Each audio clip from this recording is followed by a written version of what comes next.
A grande pergunta a ser respondida no vídeo de hoje: as redes sociais acabaram mesmo com o futebol?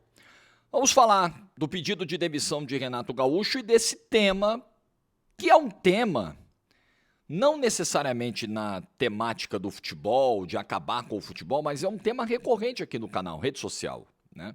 A toxicidade das redes sociais e como as figuras públicas precisam criar mecanismos para lidar com isso.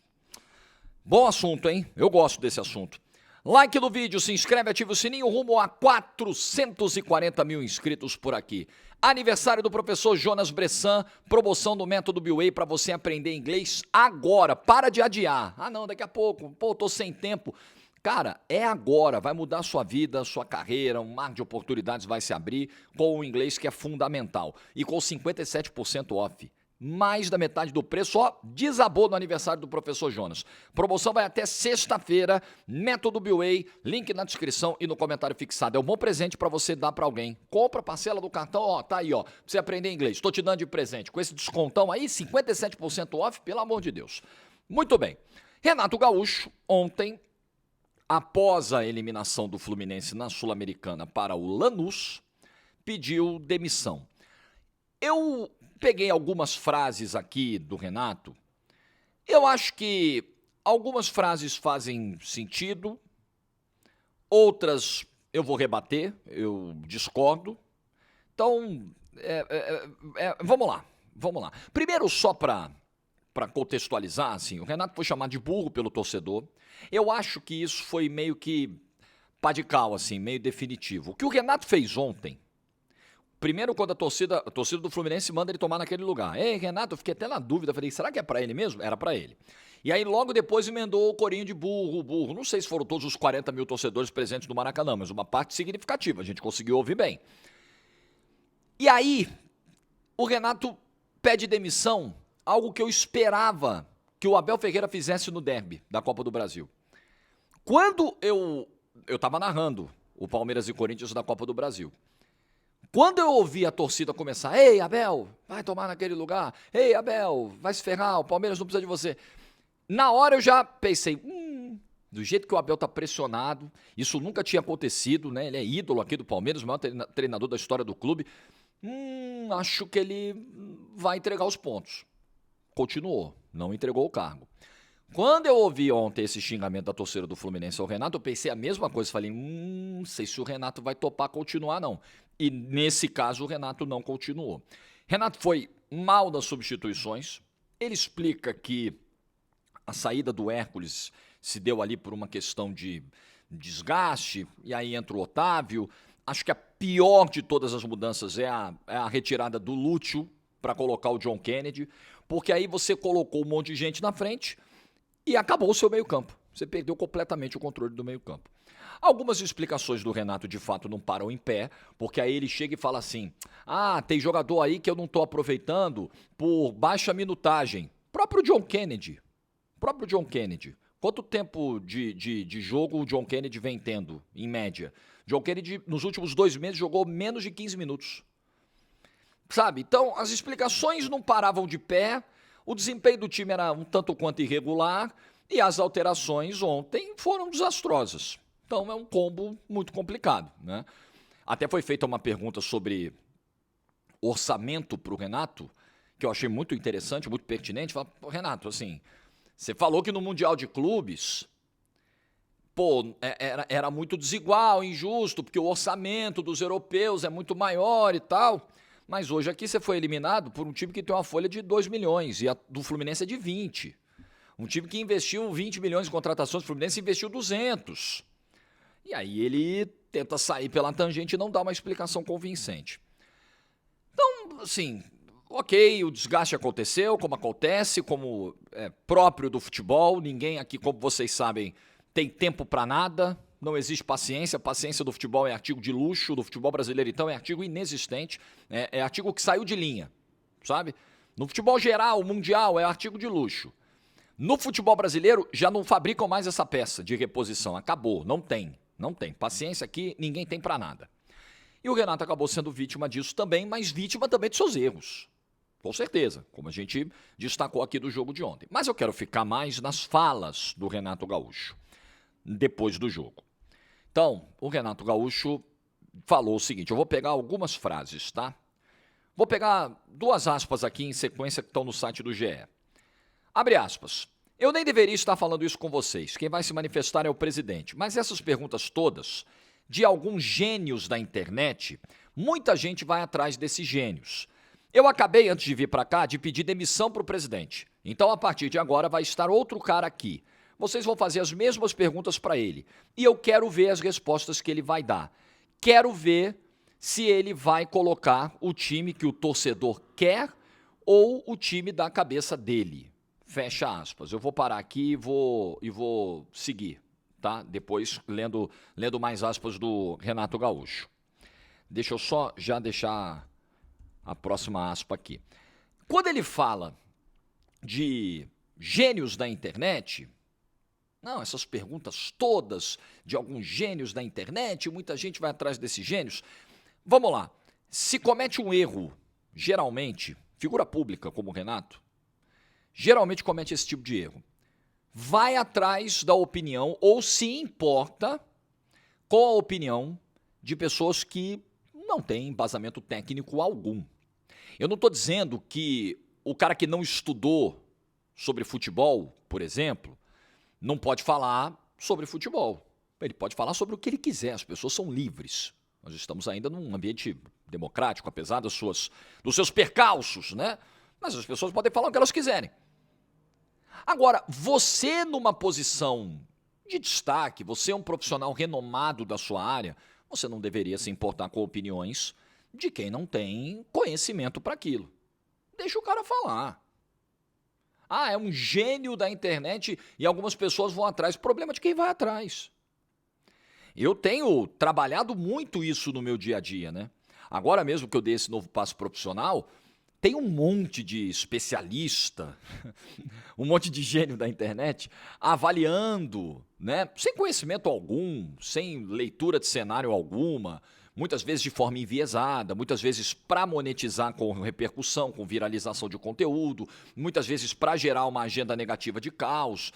Pessoas vão lá e criam teses assim absurdas e dão opiniões que, quando chegam até mim, eu considero absurdas, mas eu faço de tudo para não chegar, porque eu não posso me importar com isso, eu não me importo.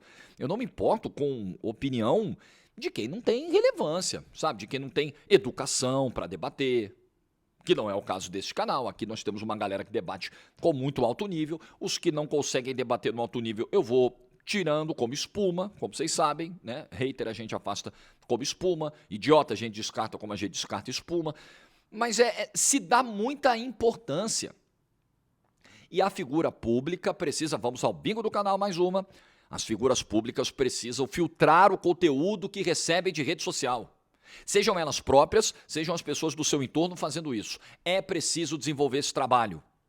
Porque o nível de desgaste gerado com essa curiosidade, às vezes até um vício, de ver o que estão falando sobre você é extremamente nocivo. E muitas vezes paralisa o teu trabalho. Porque você fica muito preocupado com o que os outros vão dizer. Não, será que a manada da rede social está indo para o meu lado? Está indo... Porra, dane-se. Dane-se para onde a manada da rede social está indo. Você tem confiança no que você está fazendo? A tua chefia está alinhada, né? É ela que vai decidir se vai te contratar ou não. Você precisa entender. Você precisa sentar com os teus superiores, os teus pares, conversar, entender, planejar, estamos errando aqui, estamos errando ali. Não olhar no Twitter se você está errando ou não. Se as pessoas estão avaliando bem ou mal o seu trabalho. Esse é um erro que muita gente comete. Agora, também existe do outro lado, a culpa não é só, não vou culpar só a figura pública, não. Porque quem torna esse ambiente extremamente tóxico, nocivo, é quem posta determinados conteúdos na rede social para atingir. Não é só para criticar, é para cutucar, é para provocar, é para desestabilizar. Então, em última análise, as próprias plataformas, quando não coíbem esse tipo de uso, pelo contrário, estimulam, em alguns casos, Não, vamos monetizar o cara que viralizar na polêmica, viralizar na mentira, na desinformação, na agenda negativa. Ela está dando o alimento para isso, né? Dando o fertilizante. É isso que ela está fazendo. Então está todo mundo errado em alguma medida. Todo mundo errado. O ambiente de rede social virou um negócio insuportável. É o que eu digo para vocês. Ontem mesmo, por coincidência, eu falei sobre isso ontem aqui. Eu rodei a timeline do Twitter ontem durante 10 minutos assim que eu acordei. E eu já saí odiando o mundo e imaginando que o mundo também me odiava. Porque você só vê aquilo ali, cara. Porque as pessoas também se viciaram em se comportar dessa forma na rede social. Ninguém quer discutir, ninguém quer discordar. As pessoas querem brigar. O cara quer esculachar o outro, o cara quer lacrar em cima do outro, o cara quer cancelar o outro, ele não quer só ali, ele não está pronto para um debate de ideias. Infelizmente, muito forte isso aqui, tá? E não muito agradável de ouvir, nem muito popular. Mas, infelizmente, uma boa parte das pessoas que acessam a internet não deveria estar acessando, porque não tem preparo para isso. Porque não estão prontas para isso. Não estão prontas para o debate de alto nível, para o debate público, não estão prontas para o confronto, nem para serem confrontadas. Não estão, elas não deveriam estar ali, mas elas estão. É complicado, né? Vamos seguir? O Renato fala assim, ó. Sempre procurei fazer o melhor possível pelo clube em todos os sentidos, em todas as competições. Infelizmente, nós saímos hoje de uma competição, mas estamos muito bem no Brasileiro e muito bem na Copa do Brasil. Se o Fluminense estivesse mal no Brasileiro, eu não estaria saindo. Como o Fluminense está bem, vou sair para descansar a cabeça e deixar alguns gênios da internet continuarem falando de futebol, já que entendem pra caramba. O Renato insiste, ele mostra muito incômodo. Essa frase aqui é matadora. Eu vou sair para descansar a cabeça e deixar os gênios falarem. Por quê? Porque o que os gênios da internet têm falado está me incomodando. Está zoando a minha cabeça. Então, a figura pública precisa se blindar. Eu nunca defendi aqui que a figura pública tenha que aceitar qualquer coisa. Aceitar ameaça, aceitar intimidação, aceitar que a família sofra consequências disso. Você quer ver uma coisa abjeta, que se fala pouco, além de ameaça em direct, né? Ameaça em cima do filho, xingamento na esposa, além de tudo isso tem uma outra prática também, que acontece muito, mas nem sempre repercute tanto. Você vai lá e faz uma postagem com a tua família, com a tua mulher e com a tua filha. Fez uma postagem, domingo em família, né? Lifestyle, que o teu público gosta. Uma parte do público gosta muito de consumir isso. É legal ter essa troca, mostrar um pouquinho da intimidade e tal. E aí o camarada vai nesse post, onde está marcada a sua esposa, onde está a foto da sua filha, onde você está falando de família, você não está falando de futebol, não está falando de trabalho. Ah, seu filho disso, filho daquilo, ah, você odeia não sei o quê, ah, você secou, ah, eu quero ver, ah, chupa. Irmão, pelo amor de Deus, cara. Você não tem um mínimo de noção? Não, as pessoas não têm. Aí o que você tem que fazer? Você tem que bloquear o sujeito. Você tem que excluir o sujeito. Se você perder o seu tempo de bater boca com o sujeito, além de dar o que ele quer te desestabilizar de alguma forma. E sentiu, consegui. Eu não vou dar esse gosto pro cara. Você também vai estar se igualando a ele. É a famosa história, e eu passei por isso em fevereiro desse ano, como vocês sabem, de você rolar na lama com um porco. Os dois vão se sujar. Você também vai sair sujo. Só que o porco gosta da lama, eu não. Então eu não posso me sujar. Então você vai aprendendo as lições e vai deixando o porco falar sozinho. Deixa o porco se sujar sozinho. Então, isso é muito desagradável. Mas, infelizmente, a gente passa por isso. O que a gente tem que fazer? Se blindar. Se blindar. Com as ferramentas de bloqueio da internet, né? Com ferramentas que filtram conteúdo A, conteúdo B. Porque se eu for me incomodar com os gênios da internet que avaliam, por exemplo, a minha carreira, eu nem saio de casa hoje para narrar Palmeiras e River Plate. Eu vou ficar chorando em posição fetal. Porra, gente, né? Então, eu entendo. Eu não trato como frescura, cuidar da cabeça, jamais. Depressão, sabe? Coisas do tipo, não sei se é exatamente esse o problema que o Renato está alcançando, espero que não, porque isso é muito sério. Não trato como frescura, mas entendo que, a gente precisa se blindar. Não tem jeito. E mais uma aspa do Renato, ele diz assim: eu dei uma entrevista há uns 2 meses e hoje estou repetindo. Acabou o futebol. Acabou por causa das redes sociais, tanto para o jogador quanto para o treinador. Hoje em dia é uma guerra de críticas. Quando ganha tem alguns elogios, quando perde ninguém é bom. Todo mundo é ruim. O futebol está caminhando para um caminho que, infelizmente, todos nós, jornalistas, treinadores, jogadores e torcedores, estão perdendo. O futebol está acabando, está no finalzinho. Essa é uma opinião minha. Fecha aspas. Não acho que o futebol está acabando, mas uma coisa é certa. Esse mau uso das redes sociais por parte dos seus usuários e esse incentivo nocivo das plataformas a esse mau uso piorou demais qualquer tipo de ambiente, qualquer tipo de discussão. Discussão sobre música, discussão sobre política, principalmente hoje, é onde os ânimos estão mais acirrados, discussão sobre futebol, discussões sobre temas de família, discussões sobre criação de filhos, qualquer tipo de discussão. Virou guerra. As pessoas se odeiam na internet, se detestam. E não tem como você ter um ambiente de paz de espírito quando você sai de 10 minutos de leitura de rede social de ódio puro das pessoas babando pra cima de você. Não tem como. É impossível. É por isso que eu falo da filtragem. Não pode deixar chegar, porque você é ser humano, você não é máquina. Não é que simplesmente vai chegar, vai bater em você, você vai ler um negócio incômodo, você vai jogar na pasta da lixeira do computador, vai deletar e acabou e vai liberar a memória do HD. Não é assim. Vai pro coração, porra. Não é assim, gente. Então a gente precisa se blindar. E precisa parar de dar importância para quem não tem importância, para quem não está disposto a debater, para quem não tem educação, para quem não quer construir nada, só quer destruir, para quem quer monetizar em cima da destruição, ganhar lá suas moedinhas, ganhar lá os seus centavos, gerando confusão, gerando caos, gerando, sabe? Eu vou me importar com isso? Não posso, eu não posso deixar isso me atingir. Renato, você não pode deixar isso te atingir. Profissionais, de uma maneira geral, não permitam. E se você sozinho não conseguir fazer essa filtragem e se libertar, é um vício. Eu já ouvi relatos de vestiários onde jogadores, nos intervalos dos jogos, faziam questão de pegar o celular para saber o que a galera estava falando deles no Twitter.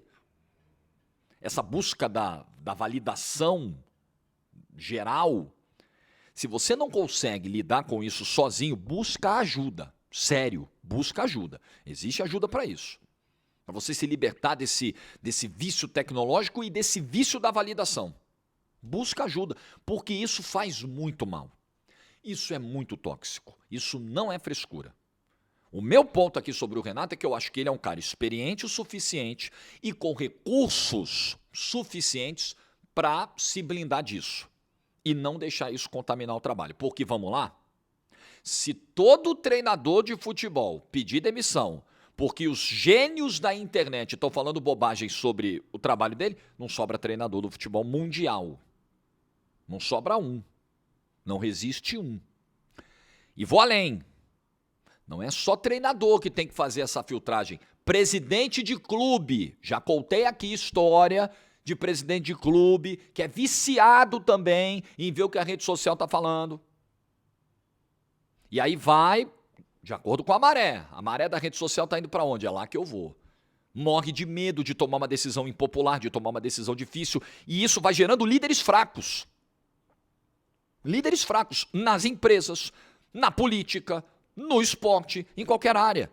Líderes que se preocupam muito mais em medir a temperatura, o que vão dizer, do que chegar e botar na mesa e falar, essa decisão é minha. Eu vou tomar essa decisão e acabou. É como eu digo aqui nos vídeos, né? Tem dias que 90% da audiência estão concordando com o que eu estou falando. Tem dias que 90% da audiência, porra, Jorge, como assim? Eu vou deixar de fazer o vídeo por isso? Mas nunca! Nunca. Se o cara não está preparado por uma discordância, se o cara está aqui achando que ele só pode continuar aqui, almoçando comigo todos os dias, se ele concordar 100% com o que eu falar, esse cara não merece estar aqui. Entende? Ele não merece, porque ele não sabe o que é a vida em sociedade. A vida em sociedade é discordância, né? Tensões que você vai na base do diálogo resolvendo, né? Política deveria ser assim, e não é mais. E não é mais. E virou a política da guerrinha da rede social. Lacrou, hein? Cancelou o outro, hein? É isso aí. Ninguém senta para debater, sabe? E aí eu volto ao ponto. O público é culpado. Porque o público, além de fazer o mau uso das redes sociais, uma parte, obviamente, vocês sabem que eu não generalizo nunca, em nenhuma situação. Uma parte do público é culpada, porque, além de se comportar dessa forma, ela exige que as figuras públicas, as quais ela apoia, se comportem do mesmo jeito. Então, por exemplo, se você é o eleitor de esquerda, vamos falar da política, e aí sai uma foto de um parlamentar que você gosta, apoia, está no mesmo espectro, conversando com um parlamentar de direita, dialogando, tomando um café. Ah, mas que absurdo, se vendeu, não pode, esse aí é um fascista, você não pode sentar. E a mesma coisa, você é um eleitor de direita, aí tem o teu parlamentar que está lá na tribuna vociferando, depois ele sai da tribuna, ele está conversando e rindo com um parlamentar de esquerda. Olha aí, está me traindo. Não, ele está fazendo política. Ele está convivendo como ser humano.